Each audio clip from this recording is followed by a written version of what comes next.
রাজধানীর মালিবাগে শেখ অলিউল্লাহ রুবেল নামে যুবলীগের এক কর্মীকে কুপিয়ে হত্যা করেছে দুর্বৃত্তরা। গতরাতে রুবেলের বাসার গলির মুখেই এই হত্যাকাণ্ড। নিহতের স্বজনরা জানান, রাতে রাজারবাগ থেকে বাসায় ফিরছিলেন রুবেল। পুলিশ জানায়, পূর্ব পরিকল্পনায় এই হত্যাকাণ্ড। সিসি ক্যামেরার ফুটেজ দেখে আসামি চিহ্নিত করা হয়েছে।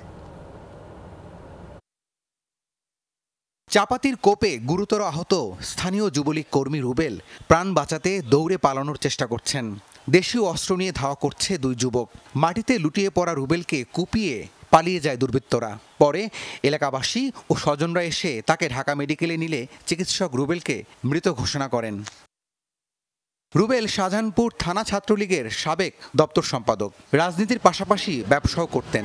ব্যবসার কাজ শেষে হেঁটে মালিবাগের জোয়ারদার লেনের নিজ ভাড়া বাসায় ফিরছিলেন তিনি। বাসার গেট থেকে 10-15 গজ দূরে 4-5 জন আতাতই ধারালো অস্ত্র নিয়ে তাকে এলোপাথারি কোপায়। উপর থেকে দেখতেছিলাম যে একটা লোক কি মা বাবা এরকম করে চিল্লাচ্ছে এদিকে যাচ্ছে, যাই সামনের এই একটা গলি দিয়ে ওদিকে ঢুকলো।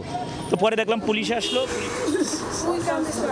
বাবার জন্য একমাত্র কন্যা সন্তানের কান্না থামছেই না। ছেলে হত্যার বিচার চাইলেন রুবেলের বাবা। স্বামীকে কেন হত্যা করা হলো বুঝতে পারছেন না তার স্ত্রী। সিসি ক্যামেরা দেখে আপনারা সুষ্ঠু বিচারের দাবি জানাচ্ছি। আপনারা সুষ্ঠু তদন্ত করেন, দেখেন আমার ছেলে যদি দোষী হয় আমি বিচার চাই না, আর যদি বেদোষী হয় তাহলে আমি তার বিচার চাই আপনাদের কাছে।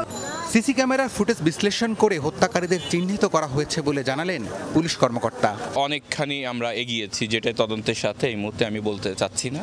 এই নিশ্চয়তা দিতে পারি যে খুব অল্প সময়ের মধ্যে অপরাধী যারা আছে তাদের আমরা গ্রেপ্তারে সমর্থ হব। ফুটেজ বিশ্লেষণে আমরা যেটুকু পেয়েছি তাতে মনে হয়েছে যে এটি পূর্ব পরিকল্পিত।